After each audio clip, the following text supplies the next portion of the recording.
Hello everyone, Shri शिवाय नमस्तुभ्यम। कैसे हैं आप सब? आई होप आप सब बहुत अच्छे होंगे, स्वस्थ होंगे, मस्त होंगे। मैं भी बहुत अच्छी हूँ। तो जी, दिन है बुधवार का और सुबह के 5:30 बज रहे हैं। मैं 5:10 पे ही सो के उठ गई थी। उसके बाद जो है बैठ गई थी मैं एक्सरसाइज करने के लिए। सो के उठने के बाद मैं सबसे पहले पी हूँ पानी। जो लोग भी ना अर्ली मॉर्निंग एक्सरसाइज करते हैं, मतलब सुबह सो के उठते ही एक्सरसाइज करते हैं, वो लोग बिना पानी पिए एक्सरसाइज ना करें, क्योंकि बॉडी जो है हमारी ना वो डिहाइड्रेट होती है। तो इसकी वजह से पानी पीना बहुत ज़्यादा ज़रूरी होता है। लेकिन पानी भी कितना पीना है कि जो चाय वाली ग्लास होती है ना, छोटी वाली ग्लास, उस ग्लास से आप 1 ग्लास पानी पीजिए। उसके बाद जो है एक्सरसाइज करने बैठ जाइए। अगर ज़्यादा पानी पी के एक्सरसाइज करेंगे ना तो पेट में जो है दर्द होने लगता है, उल्टी उल्टी सी महसूस होने लगती है। तो इसकी वजह से पानी ज़्यादा नहीं पीना है। अगर आप पानी ज़्यादा पी भी रहे हैं, आपको प्यास लगी है, 1 गिलास 1.5 गिलास आप पानी पी ले रहे हैं, तो थोड़ा सा रुक के एक्सरसाइज करें। मैं सोची ये मैं बता दूं, क्योंकि मैं अर्ली मॉर्निंग कर रही हूँ। मैं अर्ली मॉर्निंग कभी एक्सरसाइज नहीं की हूँ अपने वेट लॉस जर्नी में। लेकिन जब से यहाँ पे आई हूँ ना, यहाँ पे आने के बाद भी अभी मैं रिसेंट कम से कम 5-6 दिन से ही मैं अभी स्टार्ट की हूँ अर्ली मॉर्निंग करना, 5:30 बजे ही। क्योंकि इसके बाद जो है मुझे टाइम नहीं मिल पाता था, तो मैं अर्ली मॉर्निंग करना स्टार्ट कर दी। तो जब मैं सुबह में जो चीज़ कर रही हूँ ना, मैं सोची वो सारी चीज़ें आप लोग के साथ मैं शेयर करूँ। तो जब भी आप एक्सरसाइज स्टार्ट करें तो पहले योगा से ही स्टार्ट करें, क्योंकि डायरेक्टली जब आप अपने बॉडी पार्ट्स का एक्सरसाइज करेंगे ना तो बहुत ज़्यादा पेन होती है। क्योंकि मॉर्निंग के टाइम पे जो हमारी बॉडी होती है ना वो बहुत टाइट होती है, अकड़ सी जाती है। तो इसकी वजह से सबसे पहले आप योगा करिए, उसके बाद थोड़ा सा वार्म अप कर लीजिए, उसके बाद जाके बॉडी पार्ट्स का एक्सरसाइज शुरू करिएगा। तब तक जो है बॉडी आपकी ना ढीली पड़ने लगेगी। जो अब आपके नसें हैं, जो आपके जोड़ हैं, वो सब सारे खुलेंगे, तो बहुत अच्छे से एक्सरसाइज हो जाएगा। यहाँ पे देखिए मैं थोड़ा सा ध्यान लगाई हूँ। ध्यान लगाने के बाद फिर मैं प्राणायाम की हूँ, उसके बाद अनुलोम विलोम की हूँ। तो ये सारी चीज़ें पहले मैं की हूँ, उसके बाद जाके ही मैं एक्सरसाइज करूँगी। आज की जो वीडियो है ना, ये बहुत ज़्यादा इंपॉर्टेंट वीडियो है। कुछ दिन से ना मेरी वीडियो पे बहुत सारे कमेंट आ रहे हैं कि दीदी मेरा जो वेट है ना वो कम नहीं हो रहा है, मेरा इंच लॉस हो रहा है। तो आज की जो वीडियो है मैं इसी में ये बताने वाली हूँ कि इंच लॉस करना या वेट लॉस करना, दोनों में कौन सा बेस्ट है, कौन अच्छा होता है, और पहले इंच लॉस होता है कि पहले वेट लॉस होता है, सबसे बेस्ट क्या है, मतलब होना क्या चाहिए। अगर इंच लॉस हो जा रहा है तो फिर क्या मतलब है, और अगर वेट लॉस हो जा रहा है तो उससे क्या फ़र्क पड़ता है। तो आज की वीडियो में मैं यही बताऊँगी। यहाँ पे सबसे पहले मैं बता दूँ कि देखिए मैं थोड़ा सा अनुलोम विलोम, योगा, प्राणायाम, कपालभाति कर ली थी। उसके बाद मैं सीधे यहाँ पे कर रही हूँ सूर्य नमस्कार, क्योंकि आजकल मैं सूर्य नमस्कार करती हूँ और मुझे बहुत ज़्यादा अच्छा लगता है। इसको करने में ना मुझे बहुत मज़ा भी आता है। क्योंकि जो 1 घंटे 1.5 घंटे हम अलग अलग एक्सरसाइजेस करते हैं ना, उससे बेटर है कि आप सूर्य नमस्कार करिए। एक सूर्य नमस्कार में आप 12 आसन कर रहे हैं, मतलब एक बार सूर्य नमस्कार करेंगे तो आप 12 एक्सरसाइज करेंगे, तो ये सबसे ज़्यादा बेस्ट है।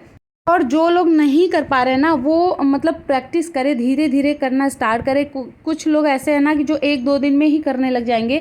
कुछ ऐसे हैं कि मतलब थोड़ा सा प्रैक्टिस करने के बाद ही आप लोग कर पाएंगे। और बहुत ज़्यादा इजी है, बिल्कुल भी कठिन नहीं है। बस उसमें सांस लेने का ध्यान देना है कि सांस कब लेनी है, सांस कब छोड़नी है। ये जो एक्सरसाइज कर रही हूँ ये पेट कम करने की एक्सरसाइज है, लोअर फैट कम करने का एक्सरसाइज है।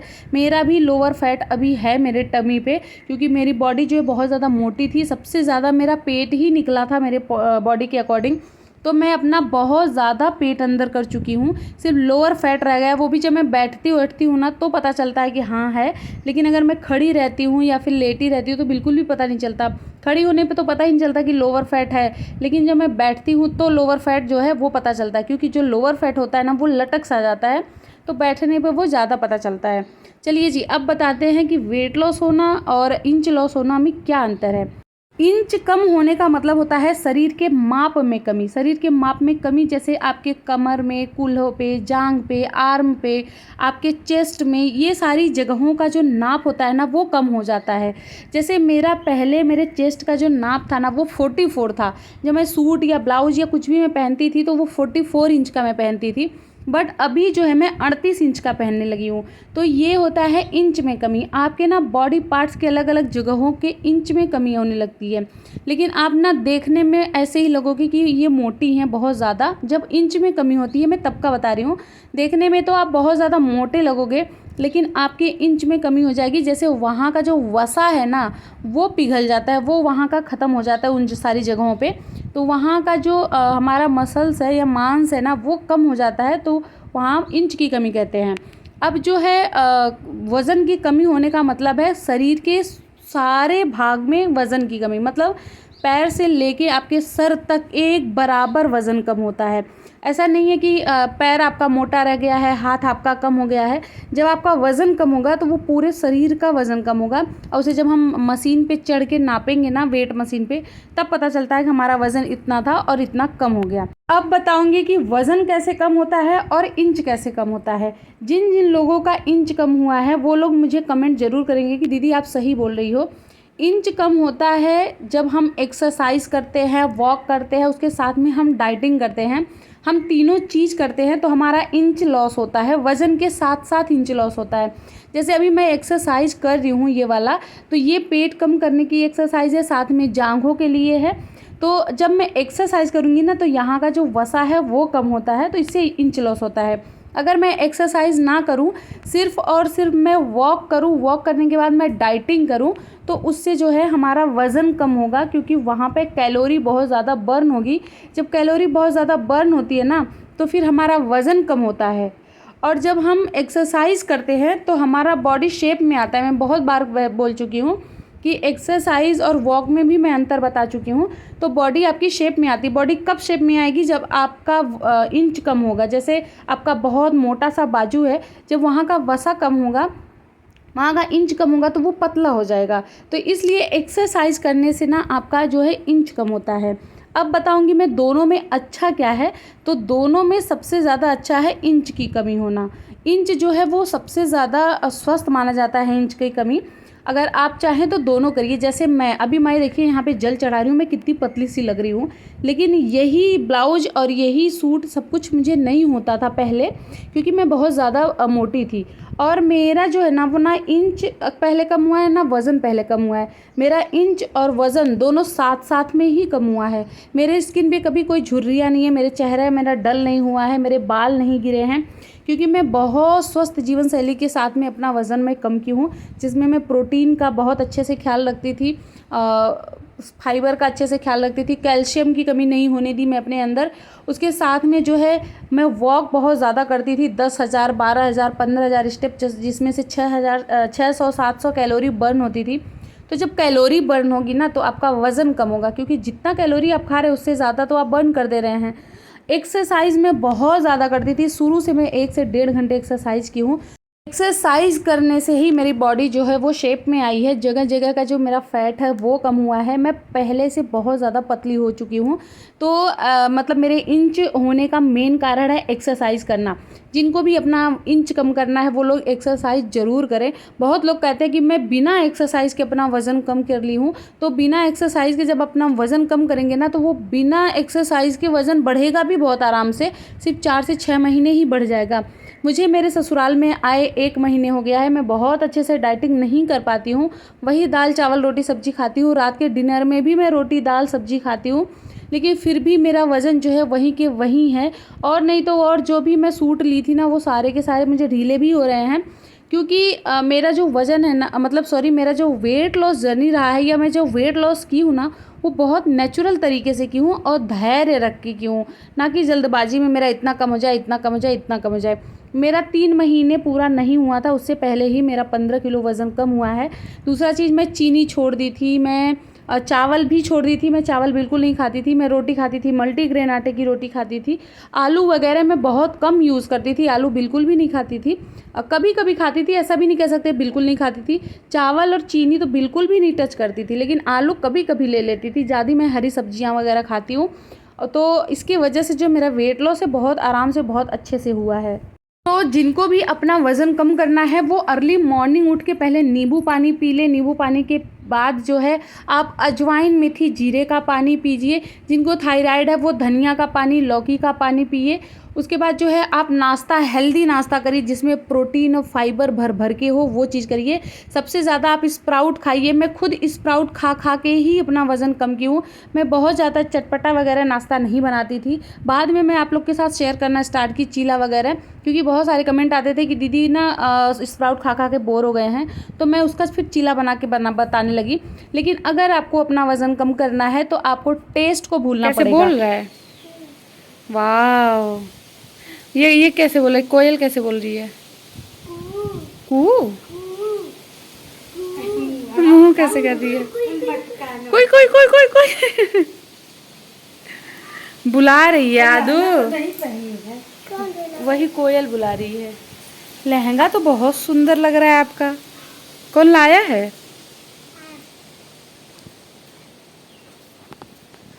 ये क्या कर रही हो? ओके,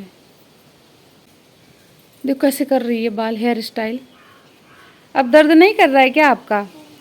अब मम्मा बांधती है तो दर्द करता है। कैसे बना रही है? ऐसे कौन किसका देखा है बाबू बनाते? दादी ऐसे बनाती है बाल। हाँ। देखो जरा, वाह।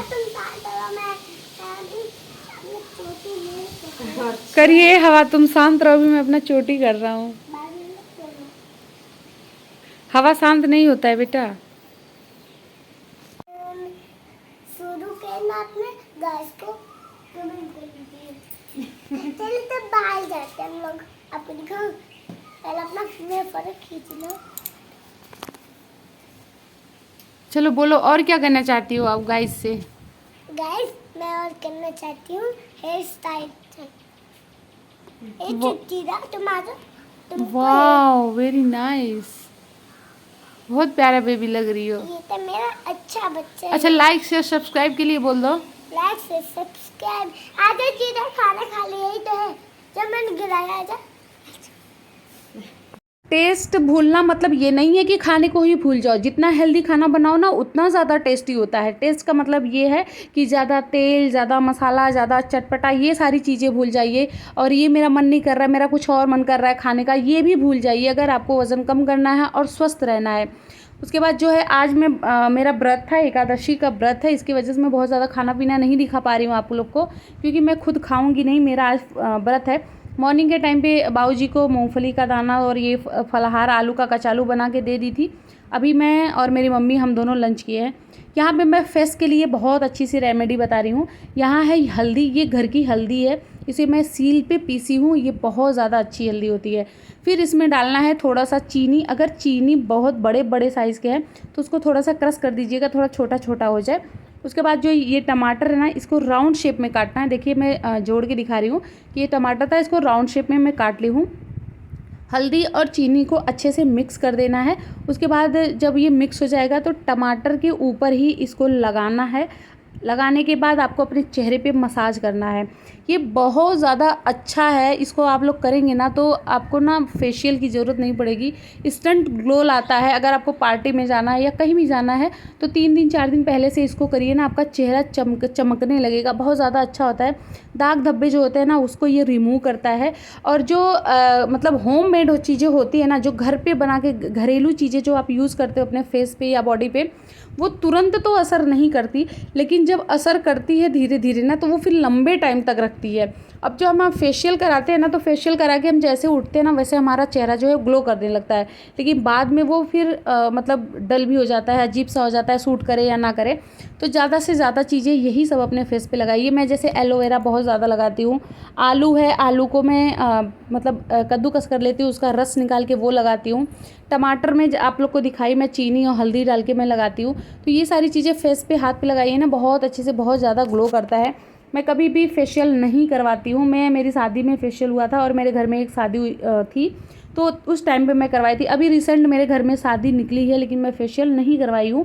मैं यही सारी चीज़ें पहले से करती आई हूँ। तो मेरा चेहरा जो है ना वो बहुत ज़्यादा ग्लो कर रहा था। तो इसको भी आप लोग लगा के देखिएगा, बहुत ज़्यादा अच्छा है। मैं लगाने जा रही थी तो मैं सोची आप लोग के साथ में ये शेयर करूँ। और बालों के लिए भी मैं बहुत जल्दी आप लोग के साथ बहुत अच्छी अच्छी चीज़ शेयर करूँगी। आपके एक भी बाल नहीं गिरेंगे। मेरे बालों के लिए भी बहुत ज़्यादा कमेंट आता है। तो अभी मैं बता रही थी कि 5 मिनट इसको रखना है। जब ये सूख जाएगा तो नॉर्मल पानी से इसको वॉश कर लीजिएगा, ठंडे पानी से, बहुत ठंडा पानी ना रहे, नॉर्मल पानी जो टंकी का पानी होता है उसी से इसको मतलब धो लीजिए। उसके बाद कभी भी अपना मुंह रगड़ के नहीं साफ़ करना चाहिए, मतलब रगड़ के नहीं पोंछना चाहिए, पानी को हल्का हल्का ना टैप टैप करके उसको पोंछना चाहिए। उसके बाद आप मॉइस्चराइज़र मुंह पे लगा लीजिए, बस सिंपल, कुछ भी लगाने की ज़रूरत नहीं है। और जी मैं ना अपने फेस पे बहुत कुछ नहीं करती, मैं मेकअप वगैरह नहीं करती, मुझे नहीं अच्छा लगता। मैं नहा लेती हूँ, नहा के कपड़े पहन लेती हूँ, बाल वगैरह थोड़ा सही कर लूँगी और बिंदी हो गई, सिंदूर हो गया, बस मैं इतना करती हूँ। इससे ज़्यादा मुझे अच्छा नहीं लगता, वो भी घर पे रह के तो बिल्कुल अच्छा नहीं लगता। कहीं जाना होता है तो फिर मैं करती हूँ। उसके बाद जी यहाँ पे मैं काटी थी तरबूज, तो अभी मैं सबको दे दी थी और मैं नहा के भी आ गई थी क्योंकि गर्मी ना बहुत ज़्यादा हो रही थी। तो मैं ना नाइटी में कंफर्टेबल हूँ। हाँ, नाइटी के ऊपर भी कमेंट आया था कि तुम नाइटी क्यों पहनती हो, तो इसमें मैं बहुत ज़्यादा कंफर्टेबल होती हूँ। मैं ऐसे नहीं पहनती हमेशा कि मैं हमेशा पहनती रहती हूँ। आप नोएडा में देखेंगे मैं कभी नहीं पहनती हूँ, ये यहीं पे नाइटी पड़ी हुई है, घर पे ही रहती है। लेकिन जब मैं ससुराल में आती हूँ ना तब मैं पहनती हूँ क्योंकि ये बहुत ज़्यादा कंफर्टेबल होती है, बहुत ज़्यादा लूज़ होता है, इसमें गर्मी नहीं लगती और ये प्योर कॉटन का है। तो ऊपर से दुपट्टा ले लेते हैं ना तो ऊपर से नीचे बॉडी जो है वो ढकी भी रहती है, अच्छा भी लगता है। तो इसकी वजह से मैं नाइटी पहनती हूँ और नाइटी पहन के ब्लॉग में आना कोई बुरी बात नहीं है, अच्छा भी लगता है। यहाँ पे जो नमकीन बनाई थी वो मैं दिखा रही हूँ। तो आई होप आपको ब्लॉग अच्छा लगा है। ब्लॉग अच्छा लगा प्लीज़ मेरे चैनल को सब्सक्राइब करना, फैमिली फ्रेंड के साथ वीडियो को शेयर करना, कमेंट करना, सब्सक्राइब तो ज़रूर कर दीजिएगा और वीडियो को लाइक करना मत भूलिएगा। आप लोग वीडियो देखते हैं लेकिन लाइक नहीं करते। मिलते हैं नेक्स्ट वीडियो में, तब तक के लिए बाय, थैंक्स फॉर वॉचिंग।